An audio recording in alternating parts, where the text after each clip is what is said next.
can't really move. Well, you can walk out anytime you want.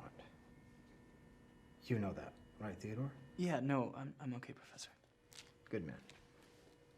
Over the past year, you provided us with hundreds of pages of material, laying out your philosophy of life, your dreams for your own future and the future of the world. It's been wonderful getting to know you, getting to see inside the deepest recesses of your mind. I hope that you feel that you've been fully honest with me, that your work truly represents who you are and what you believe. Of course. I've really enjoyed our conversations. And the assignments, too. I wouldn't hold anything back from you. Good. Let's begin.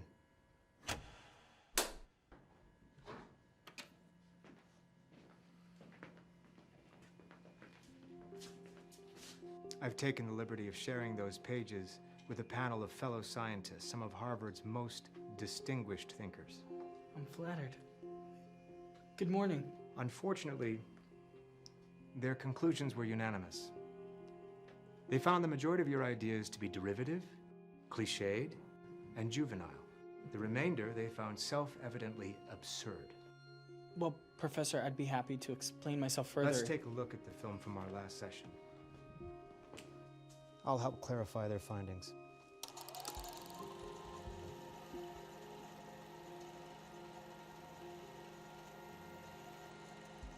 I basically feel that technological society is incompatible with individual freedom.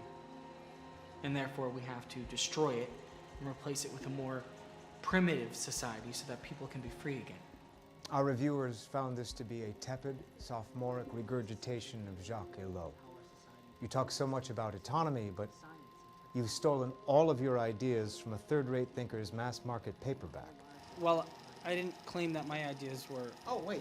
Here's the best part. Technology and the social structures that it's created have made the individual passive, powerless, trapped by rules. Delusional self-justification. If only I were born among cavemen, then I would have been a star. It couldn't be your own inadequacy that's to blame. Well, that's totally at home. It couldn't be just a mediocre mathematician grasping to some justification of his own failures. No, it must be that the whole system is completely wrong. Because, of course, you're more perceptive than anybody else. Right, Ted? We have to shed all of the unnatural stuff and get back to nature. If society broke down, you wouldn't stand a chance. A creepy beta male shrimp like you. Be sodomized to death and turned into dog food in 10 minutes. And he'd probably enjoy that. No. I told you not to bring up Theodore's sadomasochistic tendencies. That's not fair. People will look at me and they'll respect me. They'll hear my ideas and see that I'm right, and they'll make me the ruler of the world. When I wrote your mother to get permission for this study, she didn't just sign the permission slip, she sent a whole letter back in return. I'm afraid Theodore is in desperate need of psychological intervention. Many people regularly call him a creep. Mom wouldn't say that. She wouldn't call me that. He's a bedwetter, and he masturbates so excessively that I worry about his mental and physical ramifications. He harbors delusions of grandeur completely out of proportion to his mental and physical capabilities. Anything you could do to fix my boy would have my permission, Wanda Kaczynski.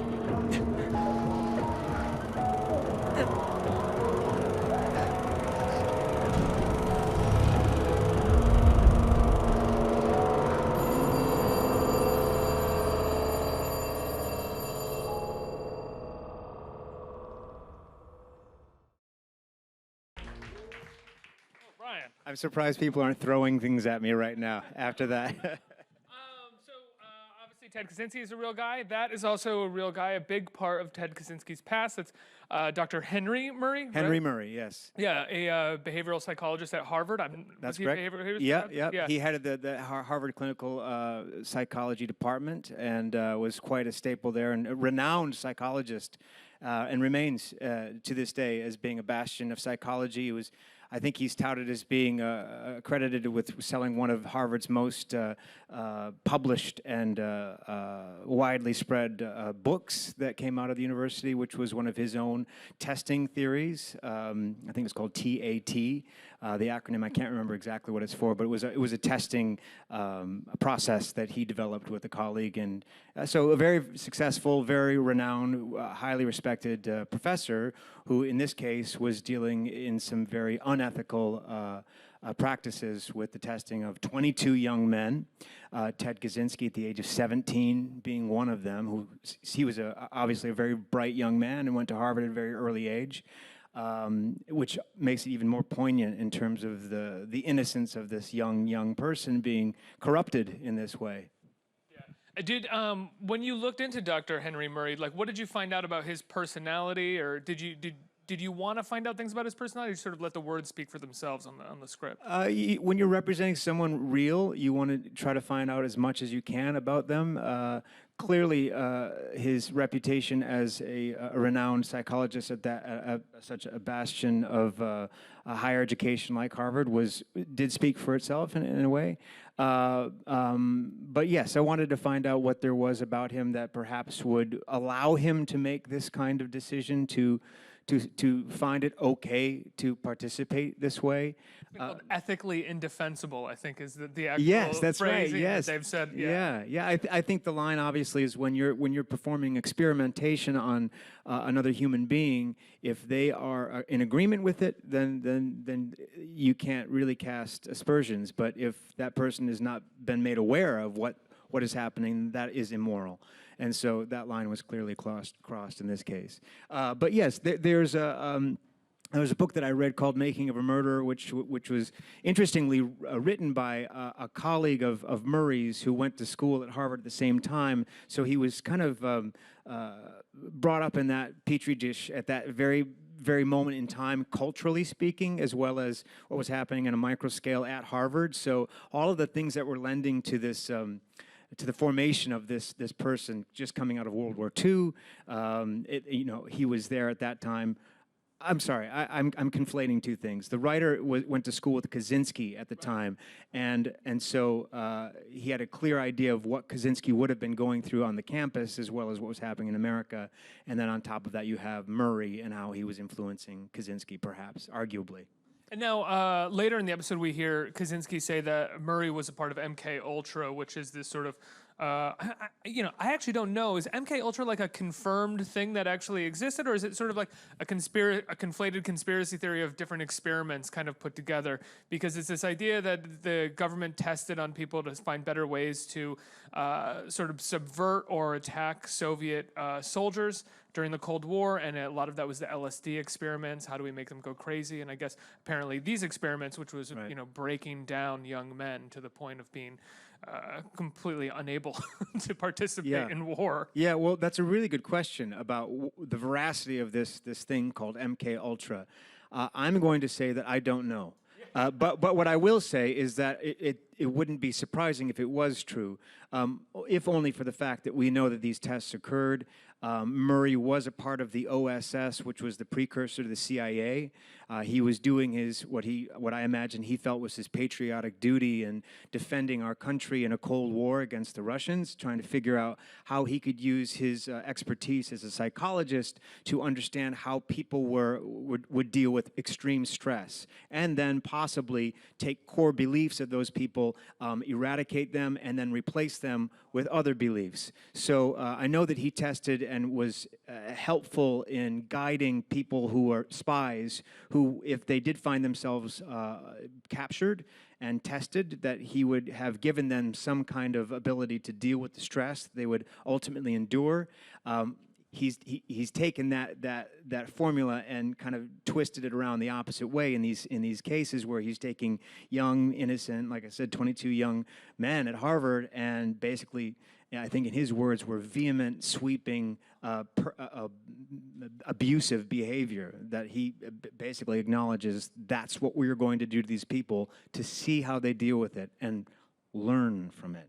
Now, when you go into playing this a kind of character like this, clearly based off of the experiments that he engaged in, he either enjoys or is indifferent to the suffering of others. You know, obviously he can justify it by this idea of it serves the greater good, but clearly when confronted with the suffering of another person, be it an LSD test or the sweeping abuse, in here he is indifferent.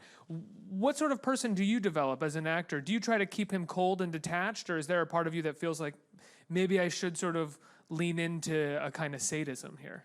Well, that is another great question, because it depends on the material in a way in terms of acting this. Because if the material is well written, which in this case is brilliantly written, and the context speaks for itself, and the story of it speaks for itself in a way that is, I think, more powerful than anything that I could do to kind of show the audience that I was, you know, really being a mean guy.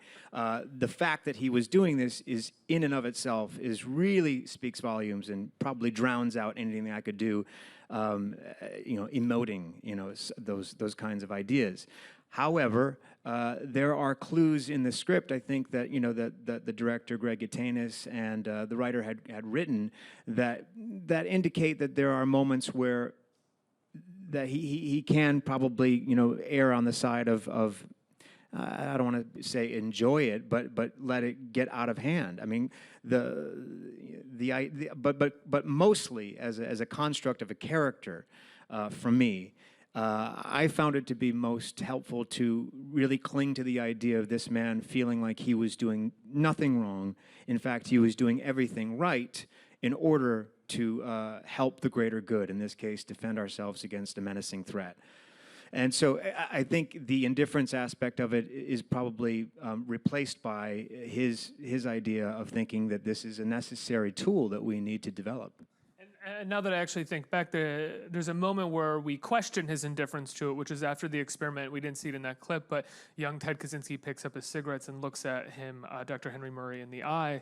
And we seem to have, or you seem to sort of portray a moment of reflection for him where he's a bit, I would never say scarred, but he's at least moved by what he may have done to this young man. That's right. There's a great moment, and again, that was Greg Yatanis, who really kind of wanted to craft that moment of perhaps it could be a myriad of things. What I took from that moment was the idea of perhaps Murray having a moment of sobriety, in the sense that if he is so dedicated to the idea that I'm doing the right thing, that perhaps there's a crack in the wall where Kaczynski's reaction, just purely by a look, could cause him to think, what have I done here?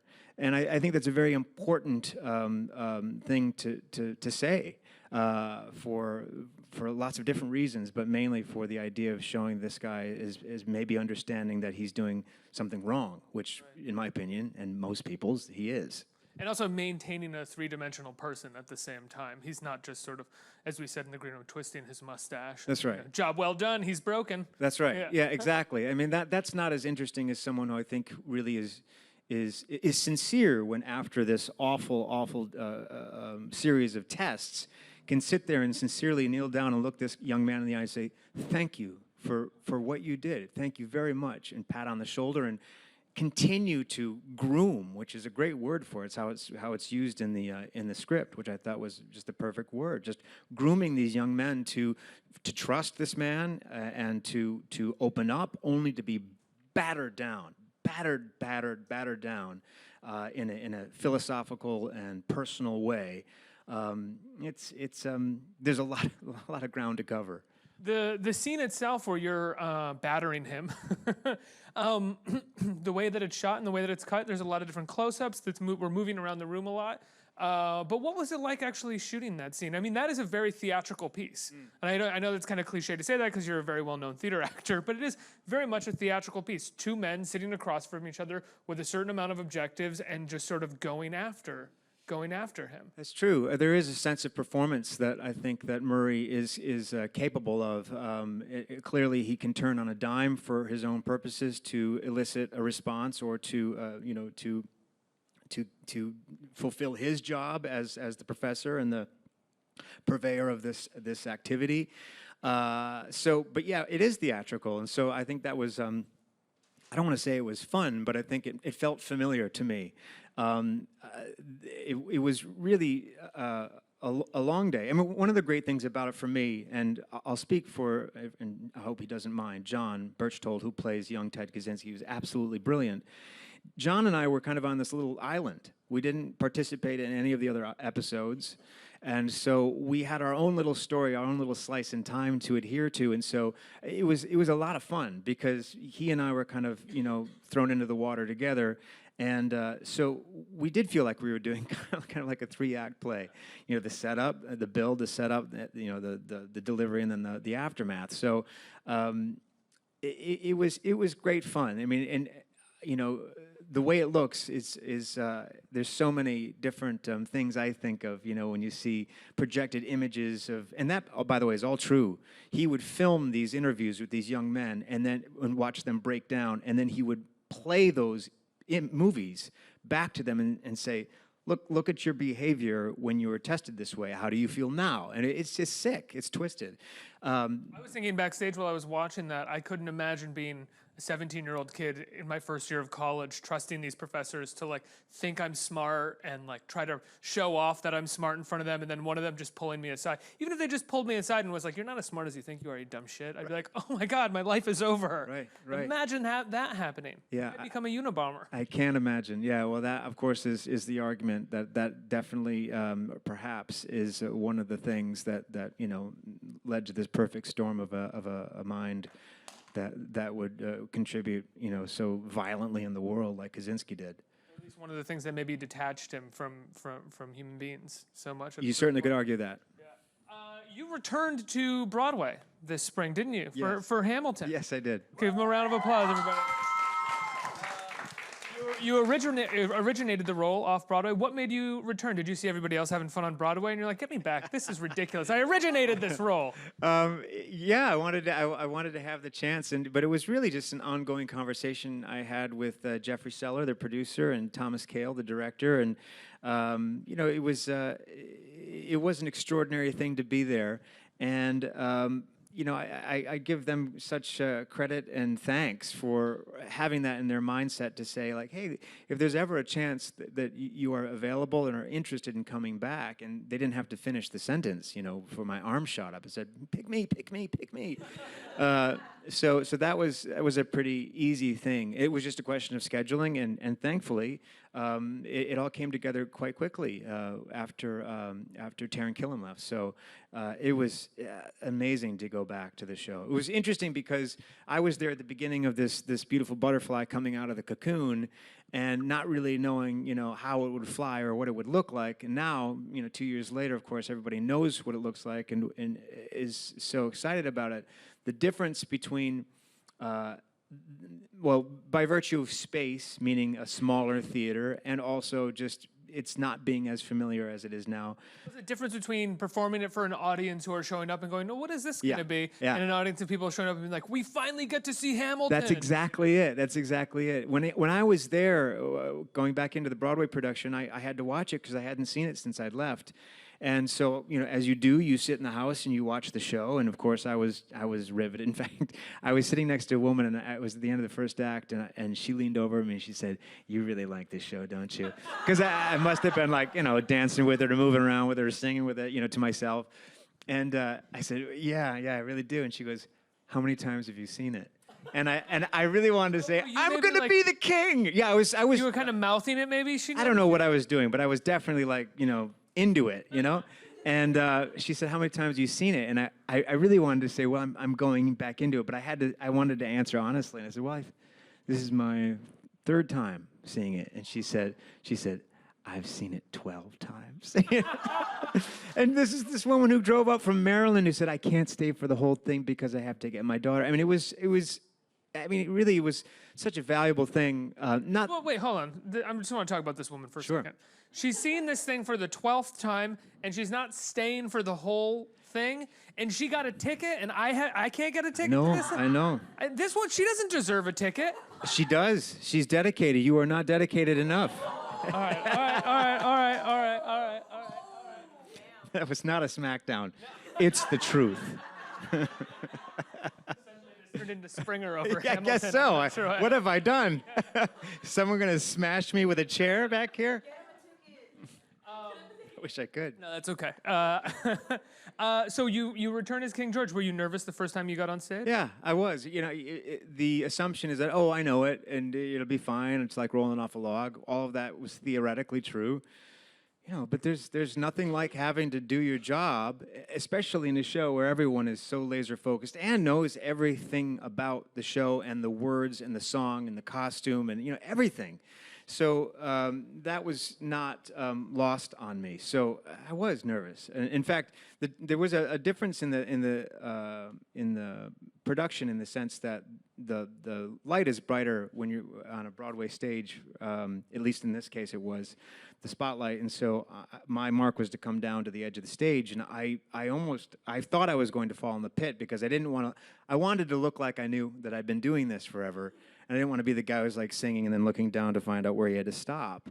And I thought I was going to fall into the pit, and I screwed up a little bit of the lyric on the bridge or something, and I was so mad, you know, because you want to get it right, and there's not a lot of terrain to cover for the king. He's like, you know, 16 words, and then you got Hamilton who's got 36,000 words and doesn't make a mistake. You feel a little bit like an idiot when that happens. So. But yeah, I wanted to do a good job. Had the show changed at all since you were a part of it? I know sometimes when you go from off Broadway to Broadway, there's some changes get made. Little things, little trims here and there. Songs had different, maybe a little bit of a different verse that I noticed. I'm blanking on the specifics, but yeah, but nothing structurally at all. Everything was pretty much the same, but just those little threads of connective tissue had changed. Some of the staging, you know, again, not big changes, but you know, different enough to accommodate a new space. But minor things. Nothing that made me feel like, what's happening now? You know, a couple years ago, you had a great part in a massive movie that won Best Picture. It was called Spotlight. And, okay, if you guys want to clap, go ahead. There you go. Nothing like obligatory clapter. Clapter? The rule is when I say an accomplishment, you clap. That's all that it is. Okay. So one of the things that's so interesting is I had interviewed Thomas McCarthy at the time, and he talked about you. He was like, look, Brian Darcy James is this incredible actor. I love him from the theater. I've known him for a long time, and I was so excited to be able to cast him in this, get him cast in this movie. He's the greatest actor that people aren't talking about right now. And I feel like now people are really talking about you since Spotlight. But with this and with Molly's Game and with Fell, I feel like you're getting cast in specifically true like nonfiction movies. Oh yeah, that's okay. That's all right. That's all right. Well, let's talk about Tom McCarthy for a little bit. I mean, I say this all the time, and I see him and I say, Tom, I'm going to embarrass you again, and I'm going to say you changed my life, and he did. Well, he did in the sense that he really had an instinct for what he wanted, and that happened to be me in this role, and he had to fight for that. And it was not an easy thing, I'm sure, and I know this to be true. Wonderful performance, incredible performance. Thank you very much. You know, but when you have Mark Ruffalo, Michael Keaton, Rachel McAdams, and you need the fourth guy, you know, and you're pitching this to the people who are going to put the money into it, and the fourth guy is who?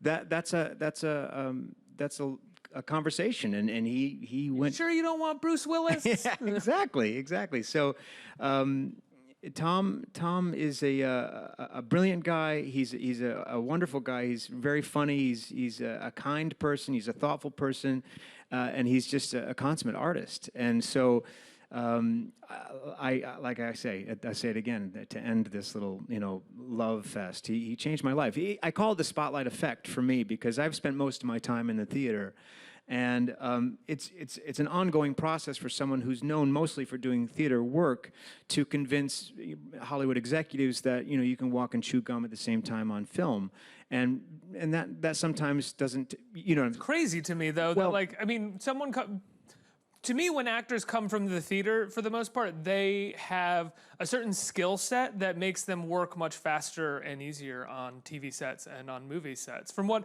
I've noticed, there's a certain amount of skill that you get from doing something every night, from rehearsals, from memorization, right. From, okay, these are my lines, and I'm going to try to do this thing at this moment in this line. There's a preparation that comes from the theater that you get, that when theater actors come from there and they go to TV and movies, they know how to kind of just sort of step it up and move faster. I think that's true. I think that's true, generally speaking. I'm generalizing here. So clearly, it's happened where people who are in the theater, actors in the theater, are cast in major films and TV shows, etc. But from my perspective, it felt like that because I didn't have a real treasure trove of credits in major films and TV shows, that it just might make people wary. Like, well, okay, what's the difference? What's the difference between the theater guy and the film guy? And there is a difference. There is a calibration that you have to understand or work at.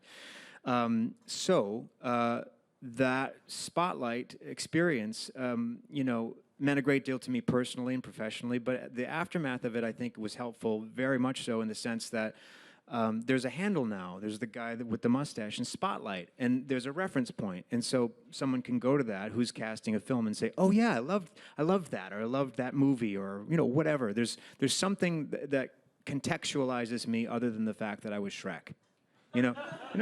Which maybe someone would say, I don't want Shrek, the guy who played Shrek, to play this, maybe a nuanced, delicate role in a show. I mean, I don't want to presume that there's no imagination in these pursuits, but sometimes you have to work hard to convince people that you can do other things. And talk about Molly's Game, this Aaron Sorkin film that you're a part of. It's his directorial debut.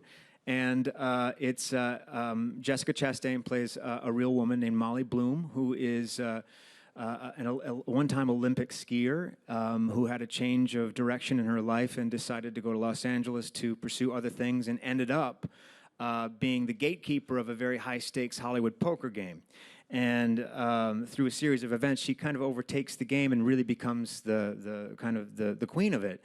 And she becomes the magnet, and she delivers this beautiful space and a place for these people to play incredibly high-stakes poker. And so I play one of the guys that ends up at the game, and it's a fascinating story. And like you say, a real person again. I am, yeah. Wow. Who's the guy? Can you talk about? Who I don't know if I can. I think there's. You Leo? You're playing Leonardo DiCaprio, aren't you? I am not. He was a hedge fund guy who came in, and I don't want to spoil anything because there's a nice little twist to the character. But yes, he was a real person that was in the game, and figures into the story in an interesting way. But as you started to say, the question, Aaron Sorkin's directorial debut, it was another stunning experience to be able to not only know that the words that you're going to be speaking are little gold leaf, vowels and syllables dropping out of your mouth, but here's the person that wrote it is telling you how to do it. It's a great experience, and he's a great guy. How, he's so specific as a writer, and it sounds like he has a very specific idea that he wants the lines to be said, how he wants to hear them. How is it working with a director like that? Well, I wasn't there to really have, paragraphs and paragraphs to test that theory. But what I did experience was not that. He was not beholden to a strict adherence to every syllable of what he'd written. Not at all. I think he's a smart man. He understands that a performance is going to be not only the words that are written, but an organic understanding of them and delivery of them. So I'm not saying that he wanted people to go kind of run roughshod over it, but I didn't find it to be restricting in any way. I think he's genuinely interested in finding what's going to be best for the scene to make it kind of, come alive even more than what he imagined. And I love that. I love that from people who have proven themselves, time and time again as being consummate at what they do. And to experience people who really get a kick out of collaboration and a genuine desire for something to click is why you do it, and that's how I would characterize his direction of me, anyway. Before we move on to questions, another project that you have that I briefly mentioned, Felt, the story of Mark Felt, who was Deep Throat. Talk to me about this project. Another fascinating, real story, and of course couldn't be more timely. For those of you who don't know Mark Felt, he was a deep throat source, well, so-called deep throat by the Washington Post, because he was an anonymous source who was giving all of this information about what was going on in the Nixon administration about Watergate and feeding it to Woodward and Bernstein, who are iconic reporters. And he was secretly giving them information that was arguably helped correct the course of Nixon's illegal behavior and cover-up. So this is a story about Mark Felt, played by Liam Neeson, and I think it's really the first exploration of him as seeing the totality of this character, what his life like was at home, his relationship with his daughter, the things that were going on in the FBI, the bureaucratic politics that go on with. He was an FBI man. He was. He was one of the main reasons. I mean, this is why it's so particular to our time. Is Exactly. That he was really pissed off at the way the FBI was getting treated. That's right. So he started leaking information about the president. Well, he knew, and not only familiar? not only that. It wasn't just. I mean, I know you know this, but just to clarify, it wasn't just about how the FBI was treated, but it was what the Nixon administration was doing as well, which is part and parcel of that. How the FBI was being treated. So I think. Doesn't sound familiar. Yeah, completely familiar. A little side note here, kind of tying into Hamilton. James Comey came to see Hamilton, and was the former director of the FBI. And A bit of a different response than Mike Pence got, I bet. yes. Comey stayed. But anyway, I met him and I was able to shake his hand and say, I got to, be a fictitious version of an FBI guy. I played a real guy named Robert Kunkel, who was ran the FBI field division in D.C. So because the crime committed at the Watergate was in his jurisdiction, he was one of the many, many FBI agents, but he was the on-the-ground guy, kind of roping in all the information from a tactical, on-the-ground point of view. So he was in the chain of information going up the bureaucratic ladder and ultimately to Mark Felt, among others. But Comey was there, and we were able to talk about how he met the director and writer Peter Landesman, and he was like, "I'm looking forward to seeing that." I thought, wow, this is such a strange confluence of history and. You want to say that to him? Where you're like, it's so weird. And like, I'm meeting you, and I played this, and this is going on in the world right now. Yeah, I think I tried to express that, but it probably came out like gobbledygook. But He's also 6'7". He's a very tall man, but he was very charming and very funny. And he said, "This is the great thing about getting fired. You can see shows." He was super self-effacing and clearly a very smart guy. And regardless of how you feel about the activity before and after the election, that's a big topic. But anyway, Liam Neeson portrays Mark Felt, and I think it's going to be a fascinating movie. And not only because it's a great look at history, but it also is so incredibly potently viable right now. Yeah, absolutely. Let's get a question from the audience. Right here. Hey, Brian. Hi. So I know you've tackled a lot of real life people. So I was just wondering, what was it? Was it like a challenge for you being able to tackle somebody like all those nonfiction characters as opposed to fictional ones? You do have a sense of responsibility of making sure that you're representing that person in an accurate way. A different feeling than perhaps playing a fictitious person where there's really kind of carte blanche as to how you devise that character. I will say that in the case of Spotlight, playing Matt Carroll, I mean, that could have been suffocating and tough. But Matt, the man I played, was incredibly welcoming and generous and encouraging, and it was just a great experience for me to have done that, because I've played a lot of people who are historical people, Shrek being one, that I haven't had the chance to actually meet them or get to know them or ask them questions if they're right-handed or left-handed, etc. So that was a great experience. But you do feel a certain sense of obligation and responsibility of getting it right. But I will also feel like, having done this a few times, I also feel that if you cling too tightly to that, the one thing you are doing is you're telling a story that's been written, and so the script is the key to kind of how that is ultimately going to be portrayed.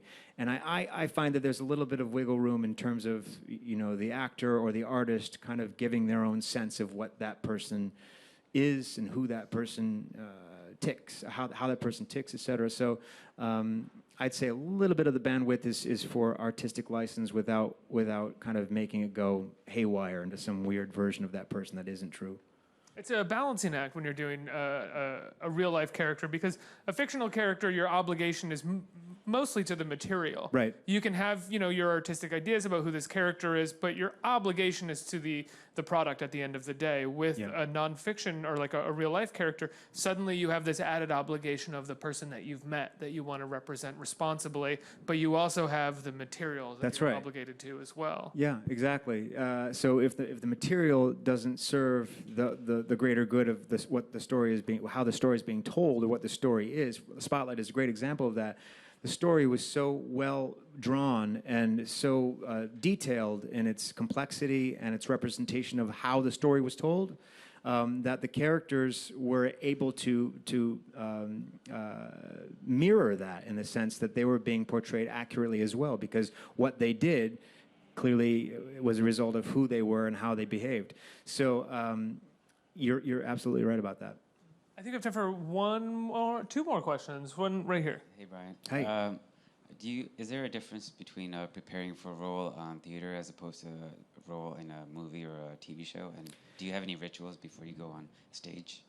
I don't think so. For me, there isn't much of a difference in terms of how I prepare. The difference really comes in how the medium asks you to work. You get 6 weeks of rehearsal that's non-interrupted, and you're working on every single day, and you're kind of creating a full arc of A to Z that will play out in front of an audience, whereas, as everyone knows, movies are piecemeal. So that is just a different requirement in terms of how, I guess the roadmap is a different thing when you're doing a film or a TV show, is that you really have to understand where you are and how you want to construct the character and where you are in different points of the story, because you could end up doing, you know, X, Y, and Z on the first day, and you need to know how that character has, you know, baked, for lack of a better expression, in the oven to kind of be at that place. So that's the thing that I think is fascinating about film work and challenging in a great way. I love that. I don't have many rituals in terms of what I do. I guess a lame answer is I try to you know, have a few things that I try to bring into a dressing room every time I go. I have a poster of my Uncle Brian, who is an actor, and I like to keep him with me when I'm you know, representing him in the dressing room. That's so cool. I think we have time for one more right here. Hi, Brian. Hi. So I have two questions. The first is... One. No, go ahead.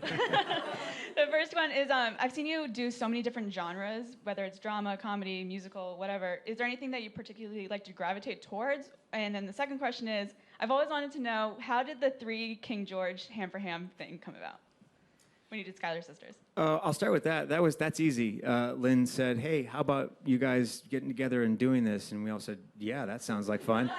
And miraculously, the timing worked that we were all able to do it. And oddly, that little moment in time is such such a strange definition of my career, because more people know about that than like some of the most incredible experiences I've had, you know, as an actor, you know, slaving over an idea or like really making a compelling character. And I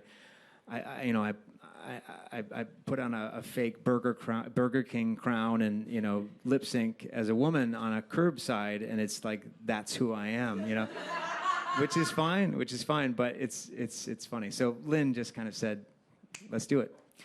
And when Lynn asks, you jump. Do I gravitate to any particular genre? I find that I try to kind of like ordering something on a menu. I try to, if I feel like I've had too much chicken, I want to have a salad, and so I try to keep the well balanced meal going. And but I do find that I end up sometimes going in the dramatic route in terms of some of the things I do, but I always have to kind of butcher the metaphor already, a sweet tooth for comedy and being outrageous and doing zany things. And Something Rotten was a great example of satisfying that need. And so I think if I get too serious for a stretch of time, I'll always want to do a big, funny comedy because that's just a lot of fun. Brian, people can see you as Dr. Henry Murray and Manhunt Unabomber. Your episode airs Tomorrow night. Tuesday, yeah. On The Discovery. 29th, yep. And people can see you in Felt. When is that coming out? Oh boy, this is a good I think question. it's soon. It's soon. I think it's October sometime. Okay. And I won't be more specific than that because I'll probably screw it up. But yeah, look Ollie's for game is Felt. November, I November. believe. Like, it's a award season movie. Yep, right? yep. I believe so. I think I'll be winning them all. So cheer me on. My money's on you for all of them. Best costume design. I know you can do it. You can pull this one together, Brian. Brian Darcy James, everybody. Thank you so much.